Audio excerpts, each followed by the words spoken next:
Hey guys, what's up? It's a Cultural Detective here, investigating your favorite movies, and you're seeing me sitting in this position right now, which is probably pretty weird because usually when I do album reviews or movie reviews in the last 4 months, I would also be sitting there. But my roommate's moving out, and that table actually does not belong to me. It belongs to my roommate, so I have to give the table back. So now this is all I got. So anyways, today I'm going to be doing a movie review on the very new All Quiet on the Western Front. I just finished watching it about 3 hours ago. It is a latest Netflix film directed by Edvard Berger, and it is a German film. So this film is actually a remake of a 1930s sound American film, which won the Best Picture. I've always known that this film is a thing, but I didn't know it's that old. And it's actually pretty shocking to learn that it it is a sound film from the year 1930. This is around the time when sound just got invented. So this film is really an innovation. And that film is based off of a 1928 German novel. So, of course, the American remake tradition goes all the way back to the late 1920s. Not only that, but in the year 1979, this film is also made into a TV film, and it's also in English. But finally, a German novel is made into a German film and is released this year, All Quiet on the Western Front, but this time actually in German. So that's actually really cool. But yeah, this time around we have lots of good cinematography, lots of good production design. It's got the budget, it's got the size, it's got the CGI. It's just got a lot of good things going on for it. And the movie doesn't try anything crazy. It doesn't try anything super artsy or anything.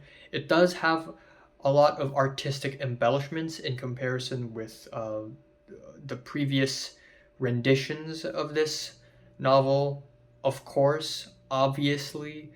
But even so, it still sticks to what it stands for. It is a brutal anti-war film about Paul Belma, who is a young German teenager or young adult who went to the front lines to fight the French during World War One, and he saw a lot of his friends die, and he suffered a lot because war is hell. And the movie is basically that. Now, it successfully shows how brutal and sad being a soldier is, but what I also like is that this movie also shows the rift between the lowly foot soldiers, cannon fodder, and the rich and the powerful people, the important people. Because there are scenes where food is being shown. There are so many scenes in this movie revolving around food. A soldier would be eating a small chunk of bread that is covered in mud and maggots, and he would be stuffing it in his mouth because he's starving. And then it would have a harsh cut, a graphic match cut to a very crispy, beautiful croissant. And a guy in a nice uniform and a mustache with handlebars would taste that croissant and would go, "Is this croissant from a day ago?" Hmm. But yeah, because of the food, we really get to show a rift between these two types of people, and I thought it's pretty creatively shown. And this movie is also really similar to 1917 aesthetically, visually, and I'm not saying it as a complaint. I think it's understandable because both of these films are also about World War One. Both of these films are also, about soldiers running around in the field surviving. So naturally, you see a lot of the same imagery, but yet it does look a lot like 1917, though. Now, I wouldn't say gripes, but I have a couple of things about this movie that sort of kept me from giving it a higher rating. First of all, it's a brutal movie, yes, but it's just not as traumatizing as I thought it would be. Maybe it's because I have a very like thick skin and I don't react to things as dramatically usually, but it just didn't traumatize me nearly as I thought it would traumatize me. Second of all, there are a lot of unrelated storylines in the movie. Daniel Brühl is actually in this movie. Daniel Brühl, and he plays sort of this powerful German general who is going to sign an armistice, a peace treaty with the French in order to stop the war.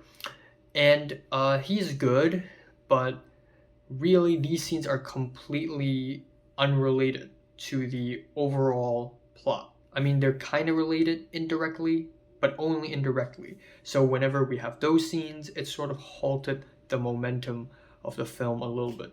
There's also a scene where there's a bald guy who looks like the villain in Sonic the Hedgehog.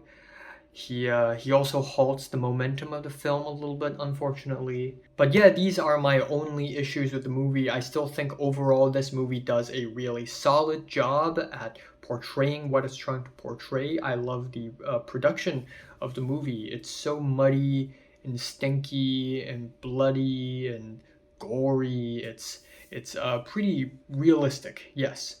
So yeah, that's pretty much it. I am giving All Quiet on the Western Front, or in German, Im Westen nicht Neues, light 8 out of 10. So, have you watched All Quiet on the Western Front? From 1 to 10, which is rated? Like, and subscribe if you want more.